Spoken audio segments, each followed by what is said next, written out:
Hey folks, I was doing some research on paper stuff and it reminded me, people tend to use eBay as their pricing guide, which is fine and dandy. It is useful. It is only a guide, just like anything else. The prices that somebody gets on something is all relative.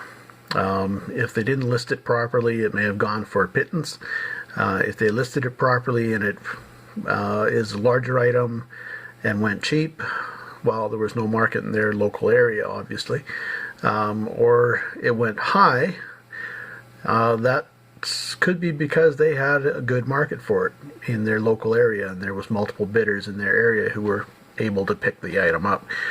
So anyway, the possibilities for price variations is quite substantial.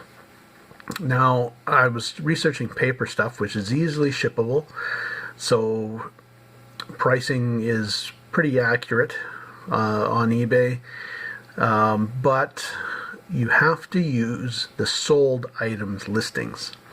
For example, this is a book that I got, 1913, beautiful Florida, tourist booklet.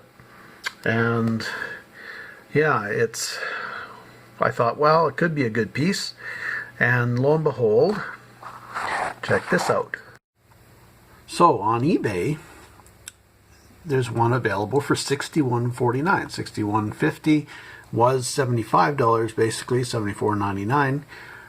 But it's available for $61.50. Now, a lot of people will say, oh, well, you know, I saw it on eBay for $61.50. Well, guess what? There's another one available. Oh, but it's only $25 with the original envelope and in near mint condition. Well, that kind of degrades mine a little bit. But the thing is, you should be looking at sold listings. Well, there's the sold listing. Well, it sold for basically $11 US. So is that item really worth 60 some dollars? Now, obviously there's not a huge demand for it.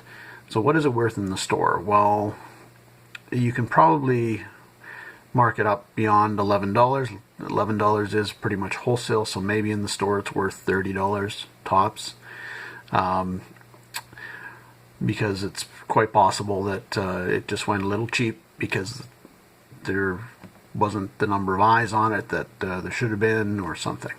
It was summer after all. It sold August 24th. So summer market tends to be kind of depressed and people aren't really on eBay looking.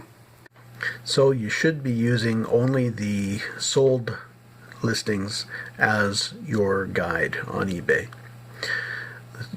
The only time that the current listings could possibly be of use is if there isn't any sold listings. Now, there is worthpoint.com, which basically is an archive of eBay's sold listings. Now, you have to subscribe to that service, have to pay for that service.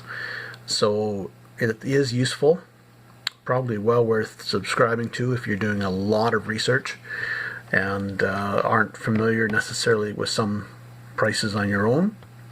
I've been in business for 30 years, so there's a lot of stuff that I don't need to look up. I just generally have a pretty good idea as to what it's worth. It just comes with being in the business so long.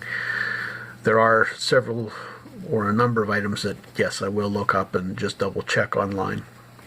But you can use the for sale listings on occasion to assess how much demand there is for an item. If there's 400 of an item up, it's probably not in huge demand, especially if most of them don't have bids or have low buy it nows. I've seen items that are listed anywhere from $100 to $5. So that availability tells me that that item just isn't worth much money anymore. So anyway, I hope some of what I've said has helped. And happy picking, safe picking. Take care.